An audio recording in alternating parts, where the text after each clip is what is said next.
because I don't see any reason why anybody who's played video games in the last 10 to 15 years needs this product. Nearly a year ago, last September, the PlayStation Classic was announced. People were very hyped, and unlike the hundreds or thousands of people that went along and made videos talking about the games they wanted to see, the 15 unannounced games, what the others were going to be to round out that 20, I did not make a video like that. Rather, I made a video about why you should not buy this device. And in the end, despite the high number of dislikes I got, despite the comments I got telling me that it was crazy months before release to say that I shouldn't buy this, people ran out and they threw down pre-orders at $100 a piece on the PlayStation Classic, which turned out to be a giant failure. Now, I did eventually get one for $60. They did lower the price, very short, briefly after. They did lower the price, and I was able to pick one up for $60. Today, they're going for as little as $20 on Amazon. I've seen Best Buy run them for $20 periodically. Some places sell them for $40 every day, but regardless, much less than that $100 price point. So here's the retrospective. How did we get here? How did we end up with this device that was $100 and seemed like it was in line with the SNES mini console or even the NES mini console, and yet did not generate nearly the same amount of quality hype after it came out? It had a lot of hype before it came out, but it died out once people actually got their hands on the product. Once they saw that list of 20 games and how underwhelming it was, people were canceling their pre-orders.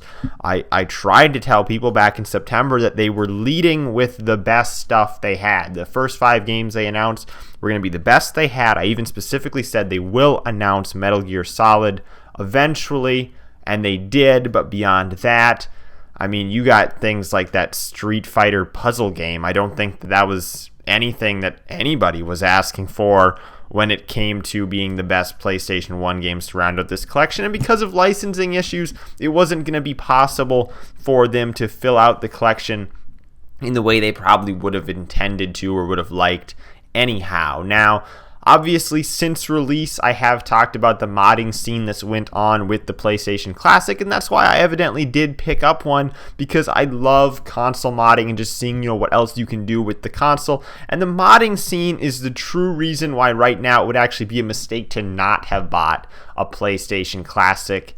If you're the type of person who's into, RetroPie, Raspberry Pi, that sort of thing, putting together a cute little thing like that, I think that the PlayStation Classic serves as a great gateway to get into something like a Raspberry Pi, because it's not as overwhelming and it's not as sophisticated as a Raspberry Pi, but it definitely gives you some great flexibility and a lot of things that you can do with the console once it's modded, which is very easy using just a flash drive. So if you plan on picking up a PlayStation Classic because you haven't yet and you're like, it's $20, it probably isn't even worth it even for $20. So Final Fantasy VII is on there to, play the 20 games that come with it. You'd be making a big mistake, I think, not to mod the system, just because it is so easy. You shove in a flash drive with the files on, and boom, it's modded. Nothing too complicated, not like when I talk about modding an original Xbox. It's a very involved process. This is very straightforward, and as you're seeing in the footage of my PlayStation Classic, I've put about 35 of my own games on this,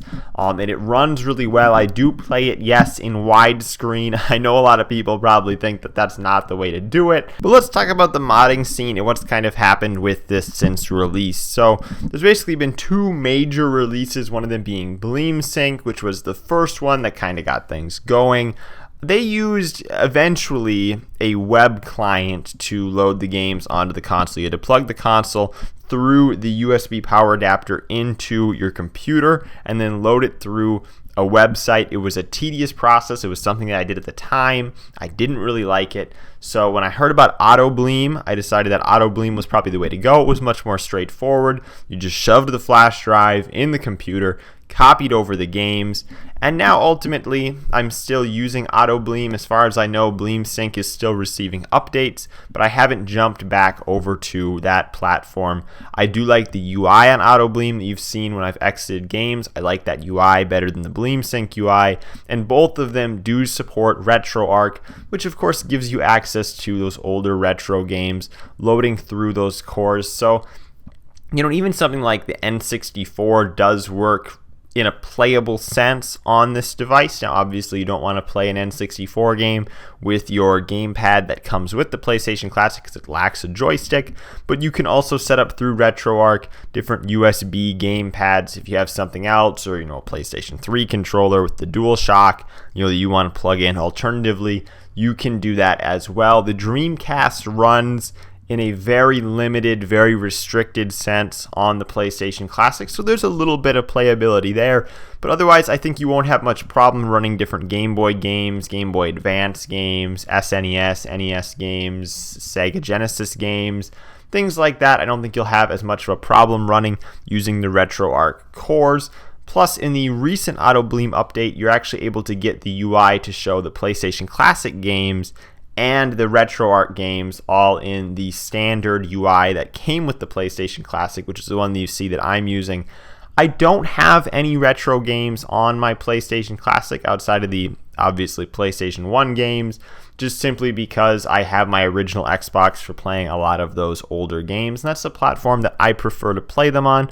Plus, for things like N64 games, then I don't have to mess around with changing controllers consistently like I would here. Now, do I think that this is the preferable way to play PlayStation 1 games versus the PlayStation TV, which is the thing that I made a big argument and big push for in my initial video? I think the PlayStation TV is probably still a little bit better, but I like the fact that this looks like a PlayStation 1. It holds all the PlayStation 1 games that I enjoyed from that time period all in one place, and it's just kind of neat that it isn't mixed with other things. I guess it's just one core system that contains all of my personal favorite games from that generation, even if it is Toy Story Racing, because that's a game that I loved from that time period and is probably forgotten by a lot of people.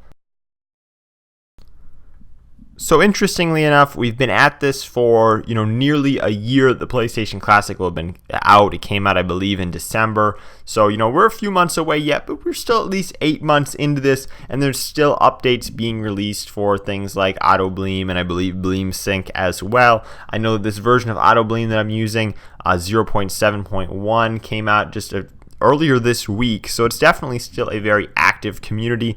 There's the Reddit page, reddit.r/PlayStation Classic, where people are constantly talking about this little device, and it's definitely found a niche community that really enjoys what it has to offer. If you don't like any of the built-in games, you can even remove them now and replace them with your own on the internal hardware, which I think is pretty cool. It's not something that I've done. So it's my recommendation to you that if you haven't yet, you can get one for $20 to go ahead and do it. Buy yourself a flash drive. Buy yourself a good flash drive, and by that I mean a SanDisk Cruiser. Don't buy a PNY or some sort of off-brand one. You'll only run into trouble, so buy a SanDisk Cruiser. I know you can get those at Target, Best Buy. You can get them really cheap on eBay. I think you can pay $20 and get 128 gig, which would give you an insane amount of storage. I have a 32 gig. I have 35 games on it. I think I'm only using less than 20 gigs of it. So, your typical PlayStation 1 game, if it's just one disc, is going to run you around 600 or 700 megabytes tops, since that's the capacity of the CD. So these games don't take up very much space. You can definitely fit a lot of games on a 32 gigabyte flash drive if that's the way you want to go. Thank you guys for watching. I'm Bailey, and I will see you in the next video.